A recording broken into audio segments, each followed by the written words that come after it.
The World Cup has barely begun, but one team has already caught my eye. South Korea were absolutely mesmeric in their 2-1 win over Czechia on the opening night. So let's take a closer look at what they did, recreated in FM26, and I'll explain how I went from this, to this, to hopefully this. Now let's start by talking structures, and I'll be using screenshots from the game here. So out of possession, South Korea defended in a 5-4-1. The attacking midfielders covered the wide areas, but were generally quite narrow. This helps force play outside, where the fullbacks would press quite aggressively. When they would press, the outside centre-backs would come across and cover the space. The defensive line was neither deep nor high. They maintained compactness without being too risky, but they were always ready to drop at the sniff of a ball over the top to protect that space behind. The high press came primarily from the front three. Like almost always, there is an initial counter press when possession is lost, but once settled, there's a clear split block. A front three, a back seven. The focus is on rushing Czechia, making them play quickly rather than trying to force a high turnover. In possession, we often saw a 4-2 build-up. So the right centre-back moves into the full-back position, the wing-back on that side pushes high, Hang-in would then sit inside, and often drop deep to help create a 4-3 when necessary. Once established, a more familiar 3-2-5. The left wing-back would push up, the left winger would tuck inside, ready to make runs in behind when the striker drops deep. To help us understand the profile of the player, let's take a look at their stats. I'll be using a combination of Opta Analyst and FootMob here, both linked in the description below. In goal, Song-Yu was comfortable coming out of his area. His distribution primarily was to the fullback area or long to the flanks.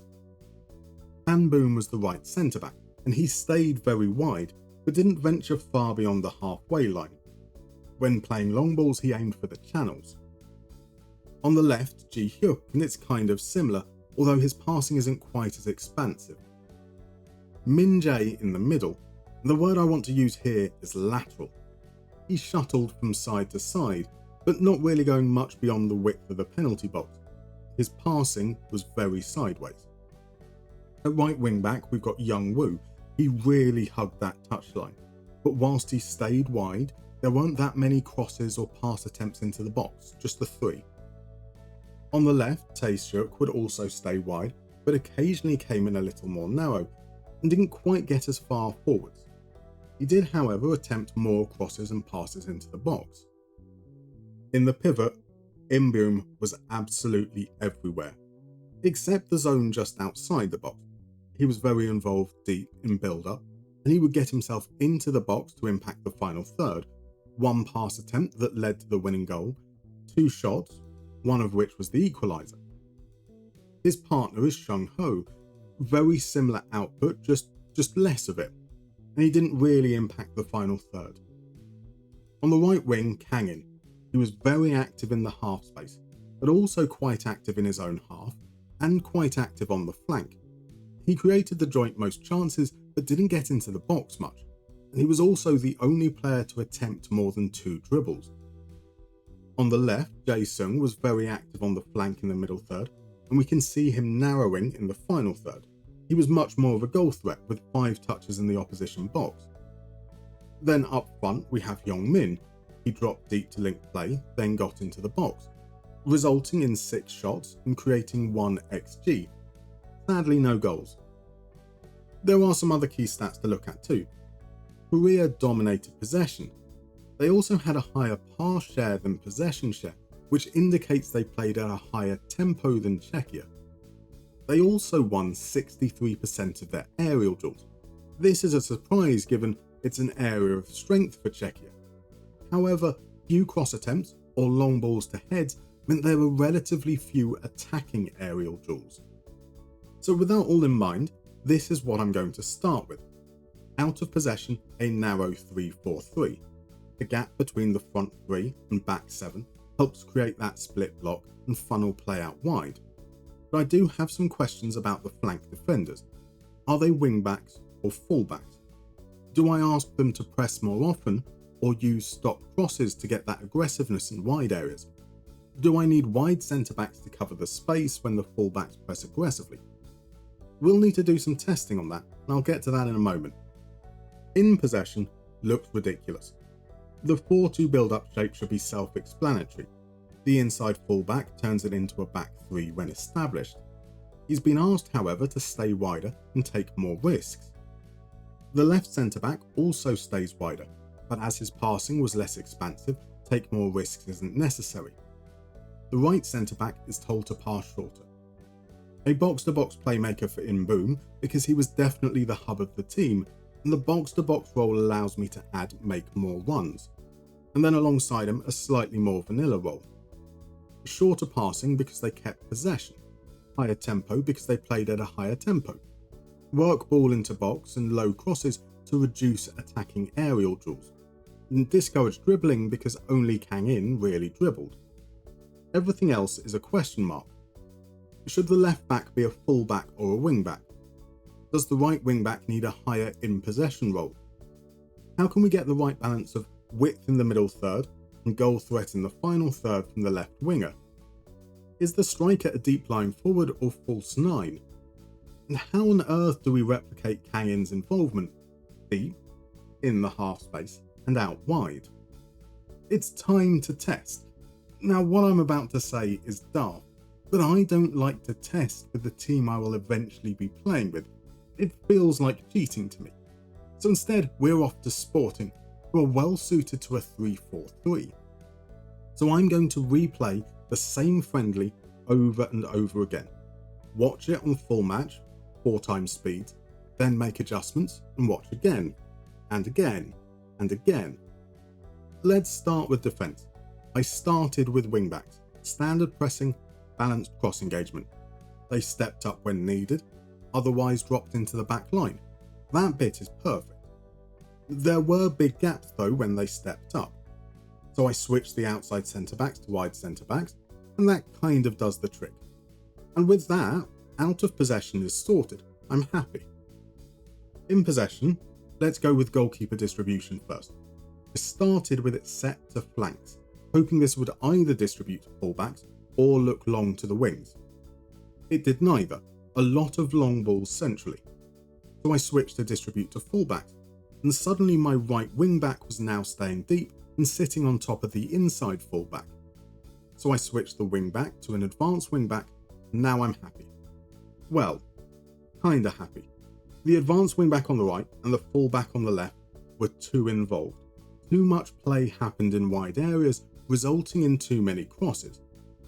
So through a mixture of much narrower width, fewer runs on the fullback, and dribble less on the advanced wingback seems to have reined that in a little. Up front, I tried a few combinations, so a deep lying forward and inside forward, a deep lying forward and inside winger, a deep lying forward and wide forward, false 9 and wide forward, a false 9 and inside forward. Now the wide forward didn't get narrow enough in the final third for me, but otherwise it was all much of a muchness. Finally, Kang In. Started using him as an inside winger, but he stayed too high and didn't come central enough.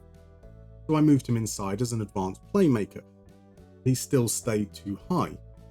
So I dropped him into central midfield as an advanced playmaker, but he still stayed too high. Changed him to a channel midfielder, and now he's too wide. And finally changed him to a midfield playmaker, and he's ended up over in the left half space. I really enjoyed the stacked midfield playmaker and box-to-box playmaker together. It was fun to watch, but it didn't resemble South Korea. None of the options did perfectly, and so there's a need to compromise to find what comes closest. And with that, I've ended up with this. Somehow in possession looks even more ridiculous. The advanced playmaker has been asked to stay wider, roam from position, make fewer runs, and dribble more. And I've gone with the inside forward, deep lying forward combo up front, as I think that gives us the best box presence as attacks develop. Everything else is as shown throughout the video. Now it has notable weaknesses. The aggressive pressing from the wingbacks and lateral cover from the wide centre-backs means there's a lot of shifting in the backline, and that can create vulnerability. Hang-In's tendency to be involved deep can leave the front line a little isolated, needing to wait for support to arrive late, and that can cause attacks to break down. It's also a very energetic approach, and that means stamina is important. Tired legs towards the end of games is a real concern. Right, it's time to put it to use and see if we can bring World Cup glory to South Korea. Now, I'd already played a 0-0 draw with Czechia on stream, wasn't quite happy with the tactic at that point. It's what caused me to go back, rewatch, and then make this video, so we'll pick it up from there. That means Mexico was the first time I used this tactic in a competitive match, and oh was it good. I say oh because it was Oh Hyun-gyu's hat-trick that gave us a dominant 3-0 win. That should be enough to reach the second round, but a win against South Africa would do us no harm. Bae Jun-ho's brace meant Ikram Rainer's volley was nothing but a consolation. Canada in the second round and a chance to defeat a second host nation. Sun opened the scoring. Hang-In made it 2 before Sun wrapped things up 4 minutes later. A little flattering perhaps. Next up was Scotland, and I have to admit I'm scared of their aerial prowess. I needn't be. Sun once again scored first. Jun-ho made it 2.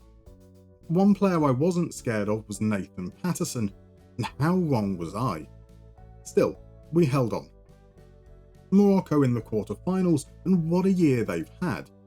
They won AFCON via the courts. They celebrated 50 years of illegal occupation of the Western Sahara. They cheated 5 minutes from time to win a penalty that sealed a comeback win.